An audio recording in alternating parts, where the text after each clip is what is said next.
साल 2024 में पितृपक्ष शुरू हो चुके हैं और 2 अक्टूबर तक ये रहने वाले हैं। पितृपक्ष में भूल कर भी ये सब्जी मत खाना, पितृ होते हैं नाराज और भयंकर पाप लगता है। राधे राधे दोस्तों, पितृपक्ष में कौन सी वो सब्जियां हैं जो आपको भूल कर भी नहीं खानी चाहिए, और श्राद्ध कर्म में भी आप अपने घर में जब श्राद्ध करते हैं तो उसमें भी आपको इन सब्जियों को बिल्कुल नहीं बनाना है। तो कौन कौन सी सब्जियां हैं आज की वीडियो में पूरा आपको बताएंगे। साथ ही साथ अगर आपके पितृ नाराज हैं तो कैसे आप अपने पितरों को प्रसन्न कर सकते हैं अपने घर पर ही उपाय करके, वो भी उपाय आपको वीडियो में बताएंगे। और पितृ अगर प्रसन्न होते हैं ना, तो आपको बता दें कि कभी भी व्यक्ति के जीवन में धन की, सुख की, वैभव की कमी नहीं होती है। और अगर किसी घर से उसके पितृ ही नाराज हो जाएं तो वो घर हमेशा धन से जुड़ी समस्याओं से जूझता रहता है। उस घर के जो सदस्य हैं वो बीमारियों से परेशान रहते हैं।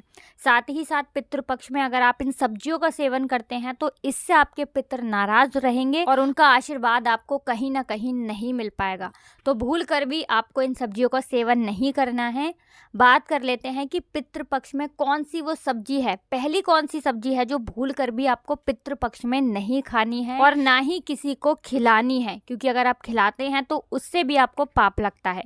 तो चलिए बात कर लेते हैं पहली सब्जी की। तो यहाँ पर हम बात कर रहे हैं मूली की, गाजर की, सलजम की, चुकंदर की और अरबी की। ठीक है ना, ये इतनी सब्जियां हैं जो आपको पितृपक्ष में बिल्कुल इन सब्जियों से परहेज करना है। ठीक है ना, ना ही तो आपको खुद को खानी है और ना ही किसी को खिलानी है, क्योंकि पितृपक्ष में बहुत सारे लोग जो होते हैं घर पर ब्राह्मणों को भोज कराते हैं, उसमें भी सब्जियां रखते हैं।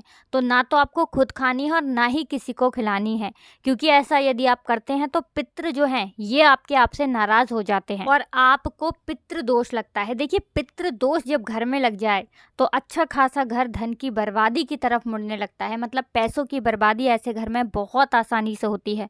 लोगों के सर पे कर्जा चढ़ता है, अच्छे से काम नहीं चलता। इसलिए कोशिश करें कि बिल्कुल अपने पितरों को नाराज़ ना करें और ऐसी गलती बिल्कुल ना करें। तो पितृपक्ष में अगर भूल चूक से आपसे कभी ऐसा हुआ हो कि आपने इन सब्जियों का सेवन करा हो, तो आप अपने जो पितृ हैं, आपके जो पितृ हैं, उनसे क्षमा याचना ज़रूर करें।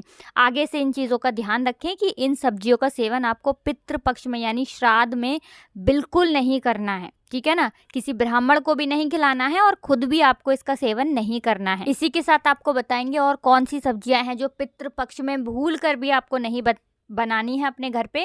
लेकिन उससे पहले आपको बता देते हैं एक ऐसा उपाय जिससे आपके पितृ हमेशा आपसे प्रसन्न रहते हैं। उपाय इतना चूक है, इस उपाय को जब आप करेंगे तो इसका चमत्कार आप अपने जीवन में खुद देखेंगे। तो देखिए, पितरों का आशीर्वाद जब मिलता है तो घर में धन, सुख, शांति, वैभव सब कुछ आता है। लेकिन पितरों का ज़्यादा आशीर्वाद मिल जाए ना तो वो घर धन से भर जाता है। मतलब पितृ जो हैं पूरी तरह से तृप्त हो जाते हैं। अब आपको करना क्या है, बहुत ही अचूक उपाय आज की वीडियो में आपको बताने जा रहे हैं। ये उपाय करिए, पितृ जो हैं ये तृप्त हो जाएंगे। और ऐसा समझ लीजिए कि कभी भी पितृ दोष की वजह से जीवन में कुछ ऐसा नहीं होगा जिससे आप परेशान रहें। ना तो धन की कमी होगी, ना ही आपके घर में कर्जे की समस्याएं होंगी, और अगर कर्जे की समस्याएं हैं तो तुरंत आपके घर से दूर होने लगेंगी।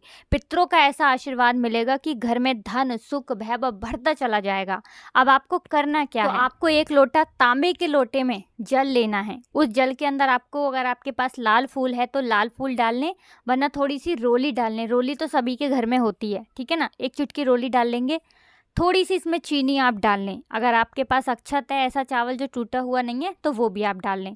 अब आप सबसे पहले सूर्य देव को अर्घ देंगे। ठीक है ना, जब आप सूर्य देव को अर्घ दे देंगे उसके बाद आपको क्या करना है, अलग से एक लोटे में जल लेना है, एक चुटकी काला तिल डालना है और दक्षिण दिशा की तरफ अपना फेस करना है और आपको अर्घ देना है अपने पितरों के लिए। अपने पितरों को ये जल अर्पित करना है, तिल वाला।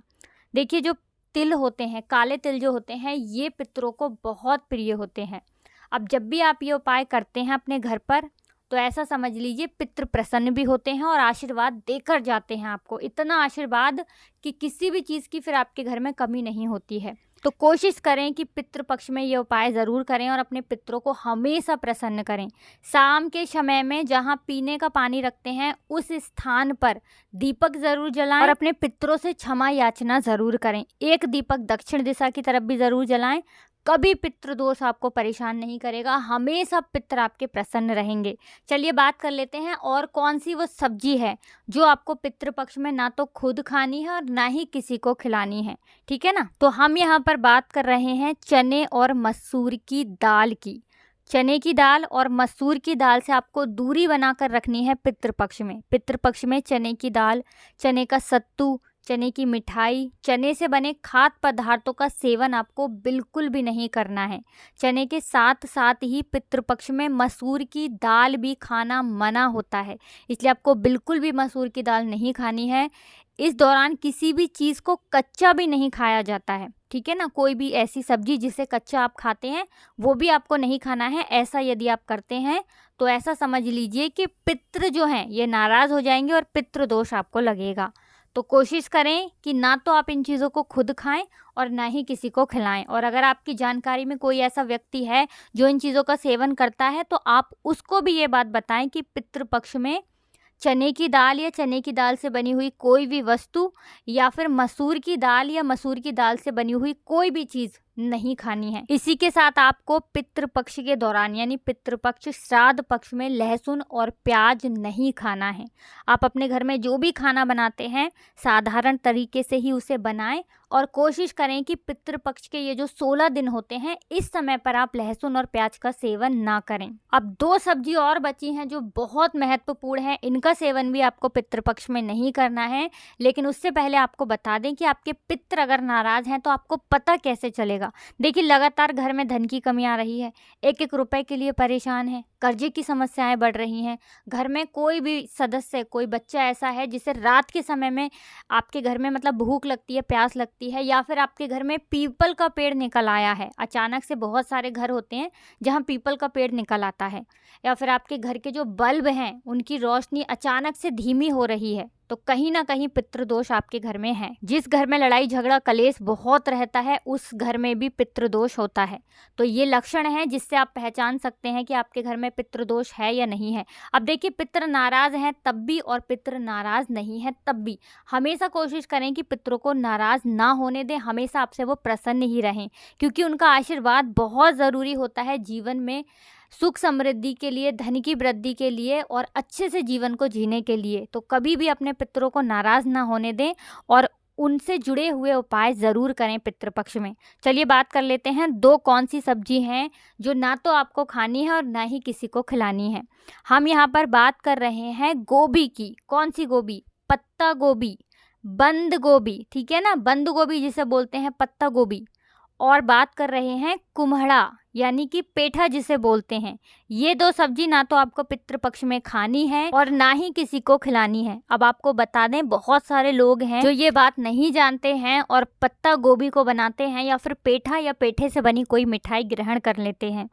इसी के साथ जब भी आप अपने घर में पितरों के लिए जो भी आप उनको खाने में देते हैं उसमें भी ये सब्जी आपको नहीं लेनी है, क्योंकि पितृ इसे ग्रहण नहीं करते हैं, साथ ही साथ रुष्ट हो जाते हैं। और फिर आप समझ ही सकते हैं कि पितृ अगर नाराज़ होते हैं तो जीवन के कष्ट किस तरह से बढ़ जाते हैं।